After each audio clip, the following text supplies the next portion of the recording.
If you've ever been to the Eiffel Tower, you know that it's not what it's depicted like in the movies. It's actually overcrowded with people. It's not very romantic. If we want to get a shot without people in it, it's nearly impossible. We're going to go ahead and get rid of the people using AI. So find a picture that you want to remove these people in, right click it, go to Open With, Photoshop 2024.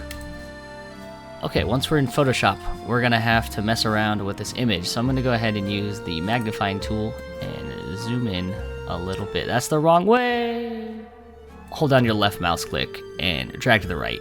That's the right way. Okay, perfect. So now what we're gonna do is make sure our generative AI option is down here. We're gonna go ahead and choose the lasso tool at the top left. And we're gonna start by removing people one by one. If you circled all of them and hit remove, it would look funky. Check this out. Remove people and hit enter. And now it's generating, listening to your prompt. The AI is doing its magic. That actually looked really good. I did not expect that at all. So that worked. I was gonna remove people one by one, which is what I'll show you over on this side. So see these individuals here, if I just circle them with that lasso tool, go to generative fill here, click that, type in remove people. I can't believe how lucky I got on that first one. And voila, the people are gone. You will have some options to fill in the space. So see how this says 1 of 3? If you go to the right arrow, you can see which one you would rather prefer. I kind of like this one. This looks good. If you look over at the right side, here's the 3 different variations you can click on as well here. You can add onto the prompt as well. And I'm gonna just drag around all these people in this line. I will go around this. That is the mistake I made before. If I go around the car barrier, it will preserve it there. So let's go ahead and hit remove people. Oops. Hit enter. Wow, looks like it added a guy skateboarding instead, but we have some varieties here.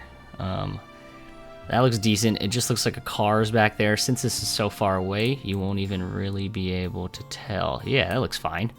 Empty day at the Eiffel Tower. If you want to add anything, go up to the lasso tool again.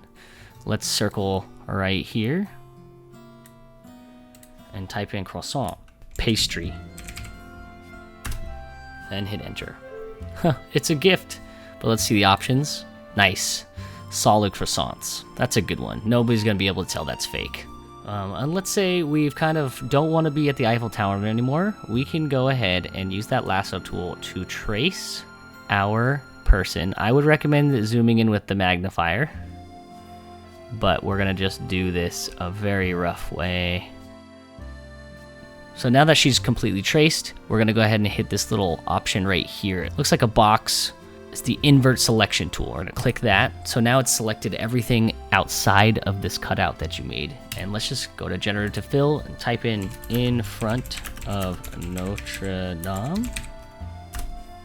See if it knows.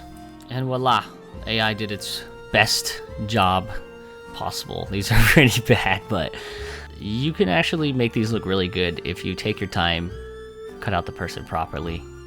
There's only one thing that this one is missing now. And there you have it, folks. If you want to remove people from your images using AI, it's that easy. And of course, you can always add croissants to all of your pictures.